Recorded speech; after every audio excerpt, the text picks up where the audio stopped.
Welcome to STV. నా పేరు శ్రావ్య. Bulletin updates చూద్దాం. గూడూరులో పలు ప్రభుత్వ భవనాలు శిథిలావస్థలో ఉన్నాయి. ఎంతో మంది రాజకీయ ప్రముఖులకు ఆతిథ్యం ఇచ్చిన ఆర్ఎండ్బి అతిథి గృహం నేడు శిథిలావస్థకు చేరుకొని వెలవెలబోతుంది.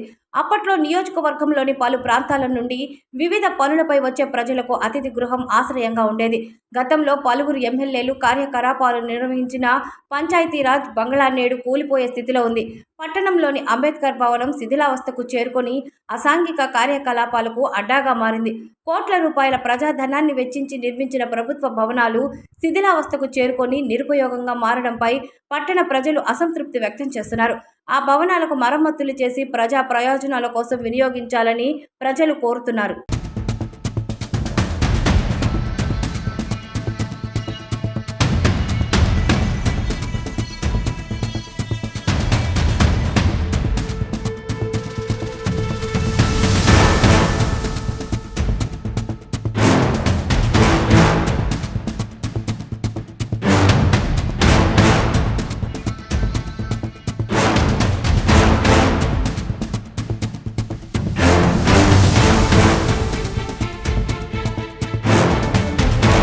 నడిబొడ్డున ఉన్నటువంటి రోడ్లు భవనాల శాఖ, పంచాయతీరాజ్ శాఖ వారి యొక్క విడిది భవనాలు శిథిలావస్థకు చేరి దాదాపు 14 సంవత్సరాలు 15 సంవత్సరాలు అయినప్పటికీ గత 12 సంవత్సరాల నుంచి ఉన్నటువంటి కూటమి ప్రభుత్వం కానీ, అదేవిధంగా తెలుగుదేశం ప్రభుత్వం కానీ, నాటి వైఎస్ జగన్మోహన్ రెడ్డి ప్రభుత్వం కానీ అటుగా పునర్నిర్మించాలని కానీ,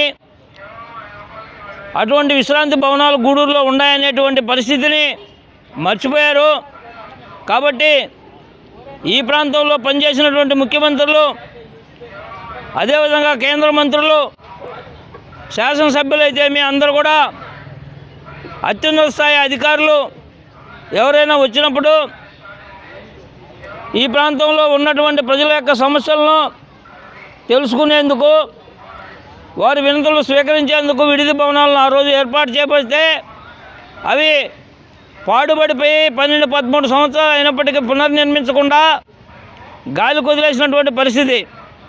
అవన్నీ కూడా సాయంకాలం అయితే మందుబాబులకు అడ్డాగా మారిపోయినటువంటి పరిస్థితి. కాబట్టి యథావిధిగా విడిది భవనాలను నిర్మించాలని రోడ్ల భవనాల శాఖ కానీ, పంచాయతీరాజ్ శాఖ కానీ అటుగా స్పందించకపోవడం దుర్మార్గం. దీనిపైన వెంటనే పునరాలోచించి భవన నిర్మాణాలను పూర్తి చేయాలని చెప్పి నేను కాంగ్రెస్ పార్టీ తరఫున డిమాండ్ చేస్తున్నాను. అదేవిధంగా ఈ ప్రాంతంలో గూడూరు పట్టణ నడిబొడ్డులో ఉన్నటువంటి అంబేద్కర్ భవనం పాడైపోయి 15 సంవత్సరాలు అవుతున్నా పునర్నిర్మించకపోవడం దుర్మార్గం. దీన్ని వెంటనే పునరాలోచించి పునర్నిర్మాణం చేయాలని చెప్పి నేను కాంగ్రెస్ పార్టీ తరఫున డిమాండ్ చేస్తూ ఉన్నాను. ఈ ప్రాంతంలో ఉన్నటువంటి పేద ప్రజల యొక్క వారి యొక్క వినతులు స్వీకరించేందుకు శాసనసభ్యులు కానీ, మంత్రులు కానీ పట్టణ నడిబొడ్డున ఉన్నటువంటి ఈ బంగ్లాలో ఉన్నప్పుడు వారికి అందుబాటులో ఉంటారు. కాబట్టి అందరూ కూడా కలిసేందుకు వీలవుతుంది. కాబట్టి వెంటనే పునరాలోచించి వాటిని పూర్తి చేయాలని చెప్పి నేను కాంగ్రెస్ పార్టీ తరఫున డిమాండ్ చేస్తున్నాను. నెల్లూరు జిల్లా గూడూరు పట్టణంలో ఆర్ఎండ్బి గెస్ట్ హౌస్ ఒకప్పుడు ప్రతి ఒక్క కుల సంఘాల వాళ్ళకి కావచ్చు, రాజకీయ నాయకులు కావచ్చు, ఎమ్మెల్యే కావచ్చు, మరియు ఎంపీలు కావచ్చు, సర్పంచులు కావచ్చు, ప్రతి ఒక్కరు మున్సిపాలిటీ వాళ్ళు కావచ్చు, ప్రతి ఒక్కరు మేము దాన్ని ఉపయోగించుకునేవాళ్ళు. ఈ మధ్య అది పూర్తిగా శిథిలమైపోయింది. శిథిలం అయిపోవటం కాదు, కేవలం ఆ ఏరియా వాళ్ళకైతే ఒక మూత్రశాల, ఇంకా బహిరంగ జరగచ్చుంది, మందు తాగుతారు, అన్నీ ఉన్నాయి. ఆ చీకట్లో ఎవరు కాపలా ఉండరు కదా, అటు ఆర్ఎండ్బి వాళ్ళు చూడలేరు, పోలీసులు ఎవరు పట్టుకోలేరు కదా. ఆ నైట్ టైము పగులు కావచ్చు, రాత్రులు కావచ్చు, ముఖ్యంగా అక్కడ ఆ శిథిలం అయిపోవడానికి కారణం ఏంది?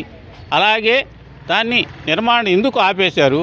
అక్కడేదో ఒక ఆఫీస్ కడతా అన్నారు, అది కూడా నిర్మాణం ఆగిపోయి అది కూడా శిథిలం అయిపోయింది. ఇప్పుడు దాని పక్కనే అంటే దానికి ఎదురుగానే మళ్ళీ పంచాయతీరాజ్ గెస్ట్ హౌస్ ఉంది. ఒకప్పుడు ఎమ్మెల్యేగా ఉన్న గూడూరులో కీర్తిశేషులు దుర్గాప్రసాద్ గారు దాన్ని ఆయన వస్తేనే మాత్రమే అక్కడ కళ్ళకళ్ళాడేది. ఈరోజు దాని పరిస్థితి కూడా అదే విధంగా ఉంది. ఒక మూత్రశాల, చుట్టుపక్కల ఒక మూత్రశాల, అది నిర్మాణం జరగల. అలాగే పక్కనే మన అంబేద్కర్ భవనం ఉంది. ఆ అంబేద్కర్ భవన్లో ప్రతి ఒక్కరూ అంటే అన్ని కుల సంఘాలు దాంట్లో మేము ఉపయోగించుకొని వివాహాలు చేసుకునే వాళ్ళు, మీటింగులను ఏదో కార్యక్రమాలు చేసుకుంటామండి. ఈరోజు అది శిథిలమైపోయి ఎప్పుడు కూలిపోతున్న పరిస్థితిలో ఉంది. అయ్యా ఎమ్మెల్యే గారు, దయచేసి ఈ 3 సమస్యలు మీ దృష్టికి తెస్తున్నాము. దయచేసి మీరు వెంటనే వాటిని నిర్మాణం చేసి గూడూరు ప్రజలకి అన్ని సౌకర్యాలు కల్పించాల్సిందిగా నమస్కారాలు తెలియజేసుకుంటున్నాం. ఇవి ఇప్పటి వరకు ఉన్న bulletin updates. Keep watching STV. మా STV తెలుగు ఛానల్ ని సబ్స్క్రైబ్ చేసుకోండి.